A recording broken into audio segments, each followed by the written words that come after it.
Assalamualaikum warahmatullahi wabarakatuh. Sebelumnya, perkenalkan nama saya Devi Safitri dengan NIM 214016091. Jadi di sini saya akan membahas dalam konteks studi kasus rumah sakit yang mengalami masalah dalam pengembangan organisasi menggunakan konsep fungsi-fungsi manajemen yang terdiri dari perencanaan, pengorganisasian, pengarahan, dan pengendalian. Dan saya mengambil studi kasus rumah sakit Islam yang ada di kota Magelang. Pertama yaitu perencanaan atau planning. Perencanaan adalah proses menetapkan tujuan dan menentukan strategi untuk mencapainya. Dalam konteks rumah sakit, perencanaan bertujuan untuk meningkatkan efektivitas dan efisiensi organisasi. Langsung saja ke permasalahannya. Jadi, rumah sakit Islam Kota Magelang menghadapi tantangan dalam mendapatkan izin tetap dan memenuhi standar rumah sakit dan kurangnya perencanaan strategis yang matang dalam pengembangan fasilitas dan layanan. Selanjutnya, pengorganisasian atau organizing. Pengorganisasian adalah proses membagi tugas, wewenang, dan tanggung jawab dalam suatu organisasi agar tujuan dapat tercapai secara efektif.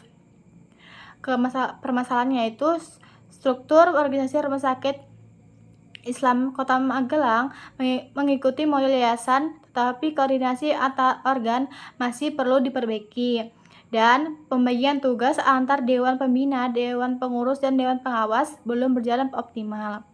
Lalu pengarahan atau leading.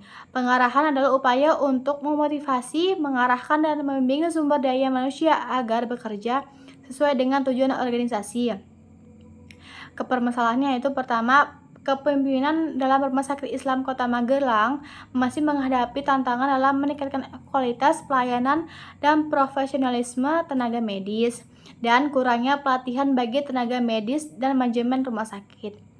Lalu pengendalian atau controlling.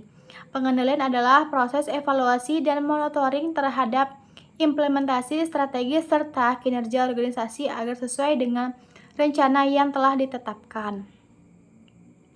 Kepermasalahannya yaitu akuntabilitas keuangan belum optimal dan laporan keuangan tidak selalu tepat waktu, dan kurangnya audit eksternal sebagai bagian dari pengawasan keuangan rumah sakit. Dan saya akan memberikan rekomendasi solusi terhadap permasalahan yang ada di Rumah Sakit Islam Kota Magelang. Pertama yaitu analisis perencanaan atau planning.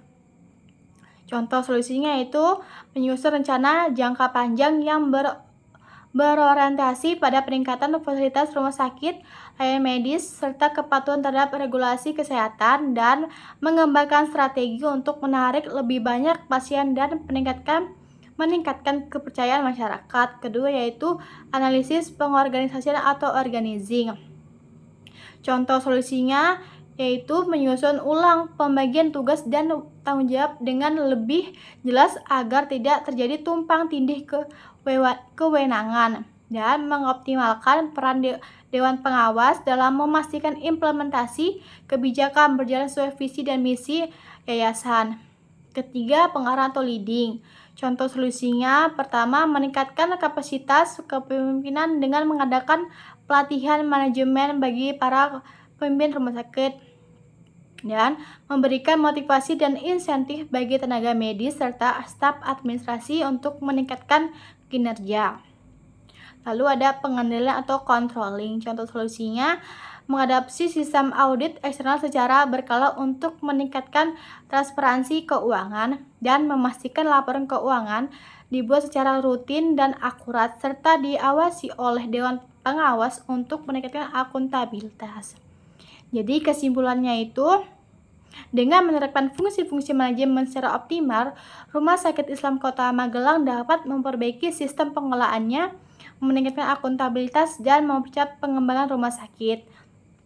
Studi ini menunjukkan bahwa rumah sakit yang dikelola secara transparan dan profesional akan lebih mudah mendapatkan kepercayaan masyarakat dan berkembang secara berkelanjutan.